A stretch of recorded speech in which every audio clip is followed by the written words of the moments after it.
and on and on. And so for these reasons, it has become expedient to look at ways of mitigating tanker explosions on this episode of the program. Welcome to Nigeria Today. I am Nta Daniels.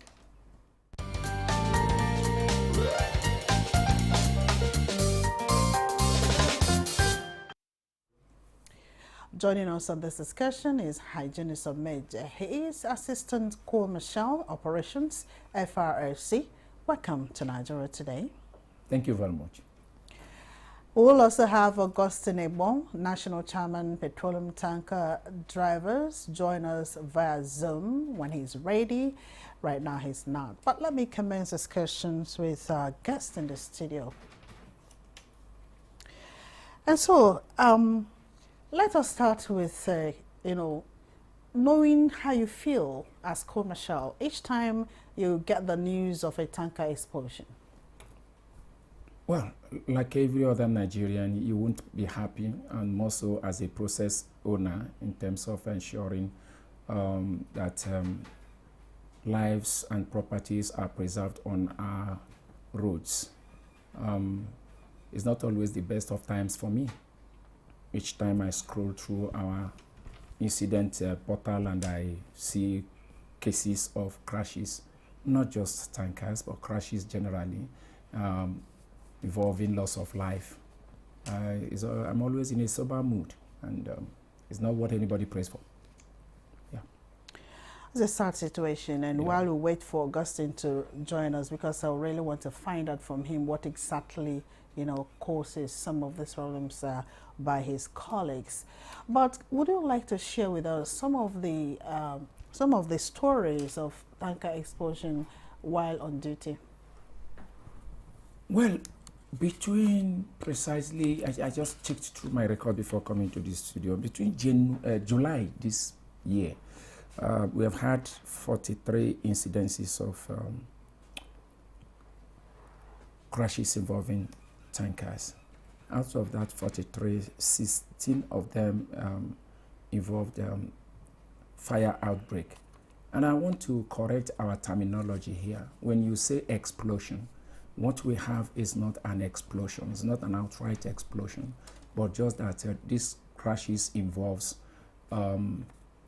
incidences of fire if it occurs. Because when you say tanker explosion, if a tanker explosion happens here, I think the whole community will go in for it. So it's just cases of fire incidents involving crashes that has to do with tankers. That's what we have been having in recent times.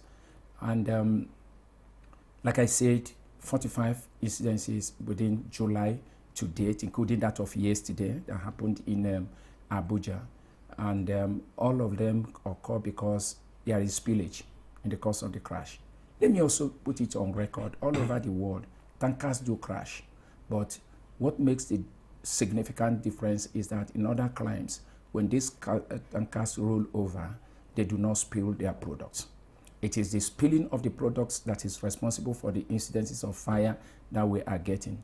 And also remember that our regional and urban planning is not always the best. We've had cases where you have a spillage and the product actually moves like a stream and gets to get a woman frying akara somewhere, and it just catches fire.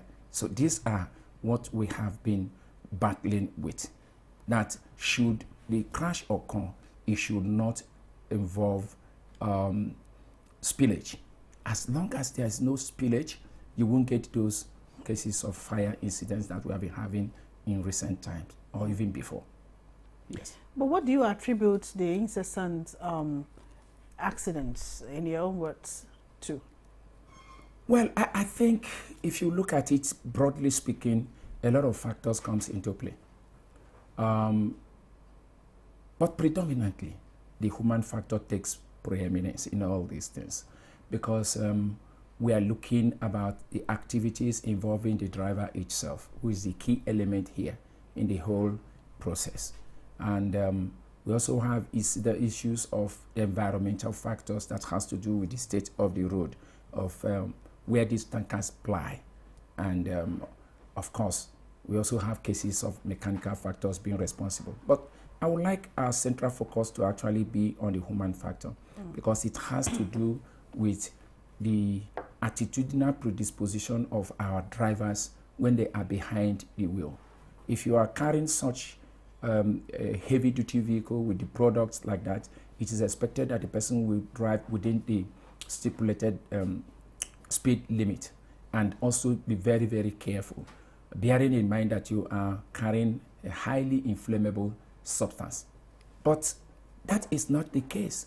At times you even see them dragging the road with other tankers or even other trucks, as if it is a competition that they are doing on the road. So it is all this that culminates in what we are seeing: cases of speeding, cases of not observing the safe to load procedures from the depot.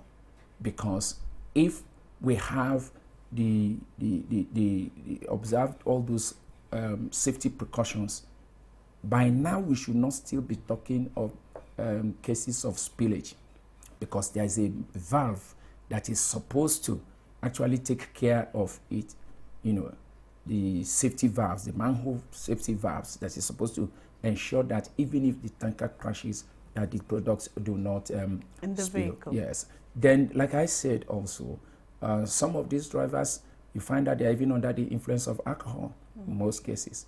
And most astonishingly is that when you look at these drivers, by your own judgment, you just see that this young man should not actually be behind this wheel, because they are too young. Some of them are very, very young, and you now ask yourself how. I think experience should be a very important factor before they could be allowed let me to cut in there. Talking about attitudinal disposition, yes, of the use of drivers. the road. Yes, on the use of the road. Yes. Could you please tell us what the rules and the laws say, about, the conditions of driving trucks of this nature? Talking about the mental state, the age, and what have you. Like I said, you discover that if you're looking at the age, for example, yes, the law says anybody in Nigeria above 18 years, you are licensed, you could be licensed to drive. But when it comes to driving articulated trucks like this, we do not expect to see just an 18-year-old or 19-year-old or 20-year-old. It should be somebody that have gathered the experience of not less than 30 years behind the wheels, you understand? So that you can actually know the risk involved in operating this kind of Then you have a lot of traffic rules and regulations that is expected to know and abide with. A clear case is what happened yesterday. The case of yesterday was that the driver was navigating a roundabout, but he navigated roundabout on speed. If he had navigated it slowing down, the truck would not severe, and that crash could not have occurred. But he navigated it with speed. And the rule says that when you are approaching a roundabout, you need to slow down, you need to give way to traffic on your left, and again, you also look at the speed limits of these trucks when they are on load and when they are not on load. These are some of those rules that they negate that is responsible for what we are saying. The rule also says you should not be under the influence of alcohol when you are driving. And this they do not also obey. We've had cases where we breathalyze them and you discover that they are under the influence of alcohol. So these are some of those little foxes that destroys the vine. Yes. How do you check them for alcohol, and how frequent do you do it? Because there are lots of tanker drivers out there plying the roads every day. Let me say this. It is important for Nigerians to know. The Federal Road Safety Corps, when we started having these increasing cases of crashes involving tankers, way back in 2014, we came up with a program called Safe to Load. And that Safe to Load had to do, we first and foremost, we trained our operatives on it. Some even went abroad for the training, and we came back and we started domesticating what they went abroad to learn. And we had to post our officers to all the tank farms across the country, be it Lagos, Port Harcourt, and all the places where we have tank farms. You have FRSC operatives there. What are they doing there? To ensure that minimum safety standards are maintained, including ensuring that even the man that wants to drive that vehicle or that drove the vehicle to the depot is licensed to drive. Now, in the course of that, we discovered that some of them do not even have licenses. And we had to engage the union, National Union of Petroleum Tanker Drivers. We engaged them seriously, and they cooperated with us. We went to the extent of establishing special driving license centers for them, so that at least we can make sure that they are licensed to drive. Okay. Now, we now also started checking these vehicles. You discover that the tires of some of these vehicles that come to the depot to load is just nothing to write home about. We developed a checklist that we're using for all those, and our operatives use those checklists, including also breathalyzing them in those tank farms to ensure that the man is not under the influence of alcohol. So that is what the safe to load meant. And over a period of time, we started having results. Until recently, when we started having these rising incidences, hitherto, you would have noticed that there was a downward trend in crashes involving tankers on our highways. And we are not resting on our oars. We're stepping up this thing. We are even taking it to the next level, because some of these checklists we have graduated from manual checklists to now electronic automated checklists that we can just have an iPad on your hand and you do all those things. And if we get those things right, you notice these things are going to trend down significantly. That is one of the measures that we put in place to checkmate all this. Plus our regular daily enforcement patrol that is always ongoing, where we flag down all these drivers and give them tickets as the case may be. We may have case to even deter some from loading at all. On a daily basis, there are some tankers that do not load because they did not meet that minimum safety standards. Okay, Assistant Commercial, we'll have to pause now for a little breather, and when we return, we'll be looking at some of the measures that you go through, you know, to ensure that you nip this in the bud, and of course some of the punishments you mete out to those found culpable. And of course we'll be listening to some voices from the streets now who are also bothered about the situation, as put together by Suleiman.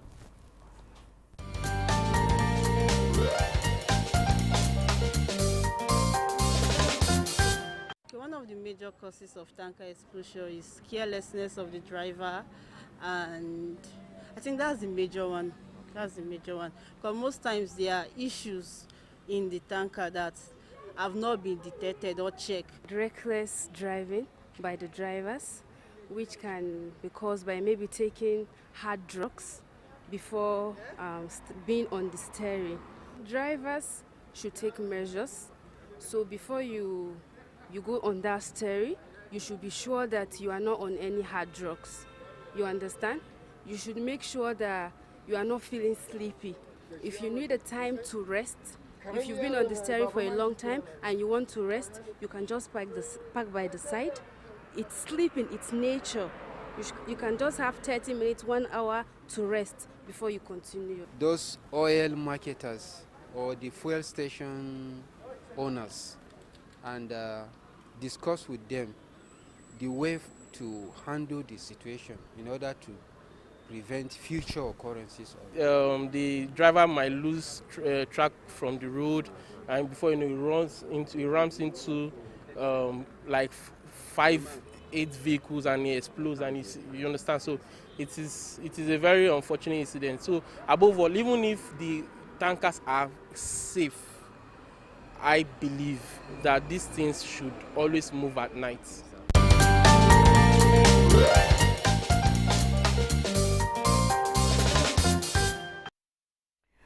All right, Assistant Commercial, you heard the views of Nigerians out there on the street. Someone said, one actually caught my attention, the one that said tankers and vehicles of that nature should move at night. So what's your reaction to those thoughts out there? Incidentally, that is even very more dangerous, in the sense that I also had somebody who said at times they veer off because they slip off the steering. Now, you notice that driving at night has its inherent dangers. You can't cheat nature.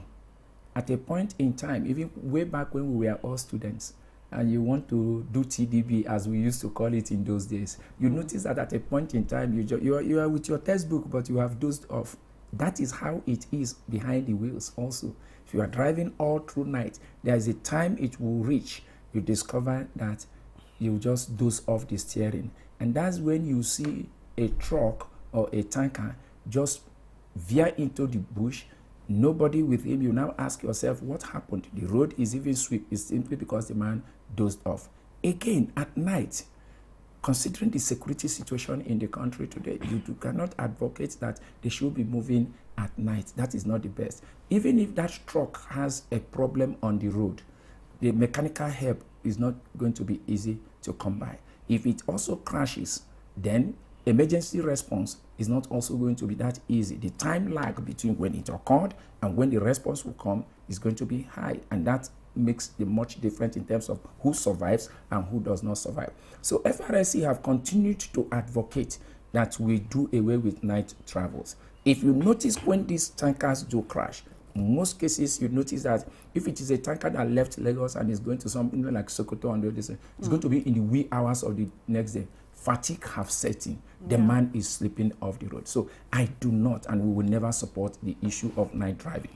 It's just that we are in a democratic setting, freedom of movement, freedom of everything. But then ours is to educate the motoring public that driving at night is not the best, considering all these inherent dangers that we have highlighted.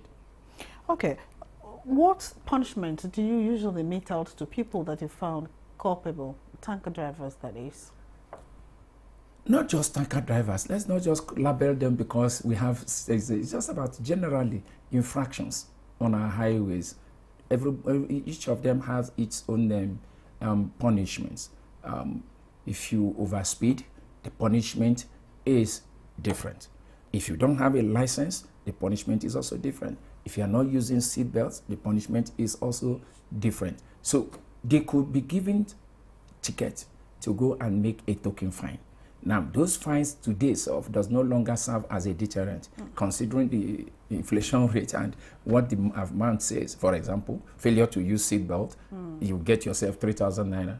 And if you ask me now, what is 2,000 naira? 3,000 naira today, equate it, you will know what it is. Yeah, if you use phone while driving, you get yourself 4,000 naira. If you drive dangerously, that's where the big one is. You could be booked as much as 50,000 naira, as the case may be. Over excessive speeding, all those ones attract 10,000 naira and things like that. But I don't even want to look at what these fines are. I am looking at how much premium do we put on life in this country. That is the most important thing. It's about how much can you equate your life for? How much can you equate the life of all these other road users who suffer the consequence of your negligence, action or inaction, if it happens? And that should be at the back of our mind. All right, speaking of negligence, actions and inactions, what do you say to the situation where there is a tanker accident and then there's a spill and Nigerians begin to scoop fuel? At the end of the day, a whole lot of people, get to die. Yes. Again, I ask, an average Nigerian, how much premium do you put on your life? Because I do not know how you see fire and you are putting your hand inside the fire.